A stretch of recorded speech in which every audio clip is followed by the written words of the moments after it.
तो वो बिल देवेगौड़ा जी के समय नहीं आया था। नहीं, जो पास हुआ मैं उसकी बात बता रहा हूँ। ये बताइए कि हमारे समय में पास किया 9 मार्च 2010 में शुरुआत तो बहुत पहले हो गई थी। ठीक है, प्लीज प्रत्युष जी, आप थोड़ा नाराज लग रहे हैं कांग्रेस से। नहीं लग रहा हूं, कोई बात नहीं, आप कोई बात नहीं, ये नॉर्मल सी बात है। आजकल हमारे काफी मीडिया वाले नाराज भी रहते हैं हमसे, कोई बात नहीं। तो मैं फिर भी शालीनता से आपको बता रहा हूँ, 9 मार्च 2010 को राज्यसभा में हमने बिल पास किया।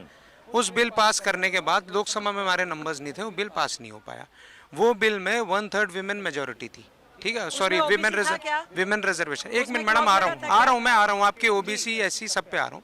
उसमें विमेन रिजर्वेशन था, ठीक है, 1/3 विदाउट एनी क्लॉजेस। आज जो बिल पास हुआ है उसमें 2 इंपॉर्टेंट क्लॉज हैं। आर्टिकल 81/3 पहले हमको सेंसस कराना है, उसके बाद आर्टिकल 82 हमें डिलिमिटेशन कराना है। अब जो रेखा जी ये बता रही थी तो मैं इनको बता देता हूँ, हमारा सेंसस लास्ट हुआ था इस देश में 2011 में, 2021 में हमारे समय में नहीं हुआ, देश के समय में हुआ। 2011 आपका समय, 2011 आपका समय है, ठीक है। 2011 में लास्ट सेंसस हुआ, 2021 में उसका ड्यू था। इन्होंने कहा कोविड है, ठीक है, कोविड की वजह से हम आगे कर सकते थे। 22 में कोविड नहीं था, 23 में कोविड नहीं था।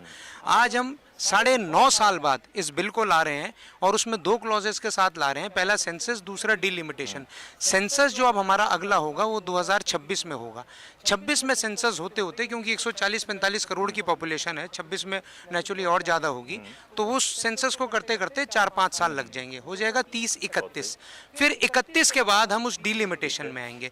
डिलिमिटेशन में 2 से 3 साल लगेंगे, तो हो जाएगा 2033-34। तो जैसे कह रहे हैं 2029, तो यह ना 29 में लगने वाला है ना 34 में, ये 2039 में लगेगा। एक सेकंड, लेट मी कंप्लीट। 2039 में। और ये इतना बड़ा इन्होंने जुमला और इतना बड़ा ये कहते हैं ना, बिल्ली के भाग के एक छींका दे दिया, बिल्ली खड़ी है, छींका फूटेगा और मेरे को मिलेगा। और एक और इसकी बहुत बड़ी टेक्निकल इसमें इशू आएगा। आज मैं कोई भी ऑर्डर पास करता हूं, उसकी एक सैंक्टिटी होती है, 1 साल, 2 साल, 5 साल, ऐसा कोई अनडिफाइंड या कोई विदाउट एनी पीरियड कोई ऑर्डर नहीं होता कि आप उस ऑर्डर को दिए जाओ कि आपने 2023 में एक बिल पास कर दिया और उसकी इंप्लीमेंटेशन होगी 2038 में या 2039 में। 15 साल बाद कौन भयो क्या होगा देश में और कैसे होगा, उस समय के हालात क्या होंगे, उस समय की पॉपुलेशन किस तरीके से होगी, उस समय महिलाओं की स्थिति क्या होगी, हम किस पे रहेंगे, ये सारी बातें, इतना बड़ा इन्होंने जुमला दिया। पॉइंट उठाया, सेंसस का आपने पॉइंट उठाया। आपने कहा कि इससे पहले अभी मैं एक मिनट, मेरे को 30 सेकंड मैं महिला रिजर्वेशन के, मैं क्लोज कर रहा हूँ महिला रिजर्वेशन पे। राजीव जी ने 1988 में, जो हमारा 89 में ग्राम पंचायत में जो 1/3 का रिजर्वेशन दिया था और उसको फाइनली वो नरसिम्हा राव जी के टाइम में जाके पास हुआ, उसमें ऐसा कोई डिलिमिटेशन या कोई क्लॉज नहीं था। आज रेखा गुप्ता जी जो इतने उससे कह रही हैं मैं पार्षद हूँ और मैंने ये किया और मैं इस पद पे पहुंची हूँ, वो राजीव गांधी जी की देन है। रेखा जी, वो राजीव गांधी जी की देना है। 14 लाख से ज्यादा महिलाएं पूरे देश में पंचायत में है, 14 लाख से ज्यादा महिलाएं। 2024 में जो सरकार 40% से ज्यादा आयोग बनेगा, जनगणना होगी, फिर परिसीमन आयोग तय करेगा, परिसीमन होगा, उसके बाद ही महिला आरक्षण मिल पाएगा। लेकिन सवाल है कि इसमें जो 2-3 पेच है प्रियंका जी, पहला जनगणना, ओबीसी का पेच, उसके लिए जातीय जनगणना। तो भाई कांग्रेस की सरकार 2011 में जो सेंसस करवा चुकी थी, जिसमें 4000 करोड़ से ज्यादा खर्च हो चुके थे, वो जारी नहीं कर पाई। उसके बाद आती है बीजेपी सरकार, उसने भी जारी नहीं किया, हलफनामा दिया कोर्ट में कि हम जारी नहीं करेंगे। क्या तो उसमें त्रुटियां थी। हमारा आपका पैसा सेंसस में लग गया, करोड़ों रुपए खर्च हो गए, आज तक आया नहीं। क्या वजह है बीजेपी और कांग्रेस की कि वो जातीय जनगणना के आंकड़े जारी नहीं करना चाहती? सिर्फ और सिर्फ ब्लेम गेम।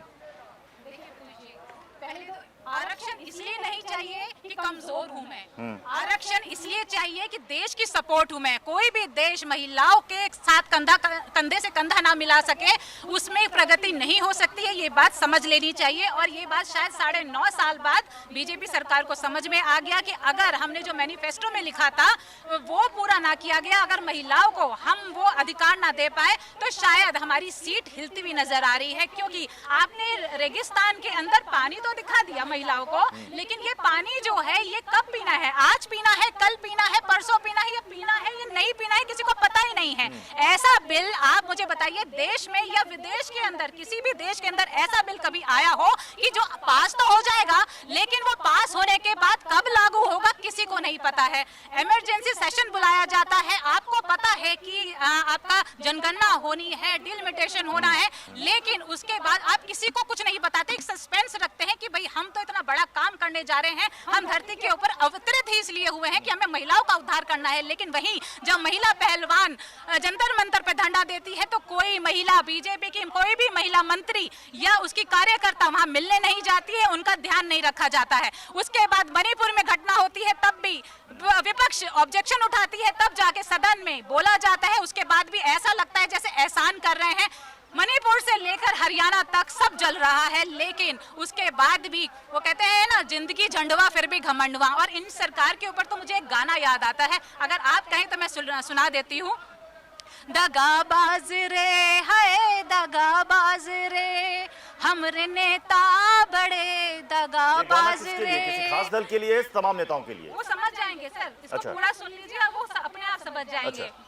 दगाबाज रे है दगाबाज रे, हमरे नेता बड़े जुमलेबाज रे, फिरकी बाज रे है हमरे नेता बड़े धोखेबाज रे। अब ये बताइए धोखा नहीं है तो क्या है? ये बिल वैसा ही है जैसा हमको वादा किया गया था। रेखा जी, इन्होंने कहा कि रेगिस्तान में मृग मरीचिका है, दूर से पानी की अनुभूति हो रही है लेकिन वहां पर पानी मिलेगा नहीं आपको। देश की आजादी के कई दशकों तक चलता रहा, जिस देश में महिलाओं को टॉयलेट जाने के लिए व्यवस्था ना हो, जिन्हें खुले में शौच जाना पड़ता हो, वो भारतवर्ष किसके शासनकाल में रहा? वहाँ पे जहाँ चूल्हे के धुएं में महिलाएं अपनी आंख जलाती हो, वो किसके शासनकाल में था? मैम, आपसे बिल के ऊपर बात हो रही है, मुद्दे के ऊपर बात हो रही है। मैडम, आप घुमा रही हैं। 15 लाख रुपए से लेके और ये भाषण देने की जगह है या डिबेट की जगह है? पहले तो एंकर साहब आप ये बताइए, खरे साहब। मोदी जी, मैं निवेदन करना चाहूंगी। एक आप मिनट, गाना एक गा रही थी, आप कुछ कर रही थी, आप शांत रहिए, मुझे अपनी बात रखने दीजिए। आपने अपनी बारी में पूरा सब कुछ कहा, मुझे नहीं पता आप दूसरी नेहा राठौर बनने की प्रैक्टिस कर रही हैं। मैं आपको बताना चाहती हूँ, इतनी गड्ढे भरी जमीन, जहाँ जितनी गड्ढे भरी जमीन जो मिली मोदी सरकार को, कितने वर्ष तो इन्हीं चीजों में काम करने में कि आज 12 करोड़ घरों में शौचालय बने, आज 9 करोड़ बहनों को एलपीजी सिलेंडर दिया जाए।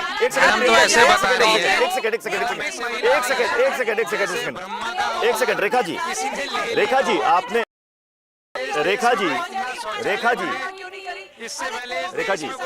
रेखा जी उज्ज्वला योजना महिलाओं के लिए, आपने कहा शौचालय, आपने कहा जनधन अकाउंट, सब महिलाओं के लिए आपने किया।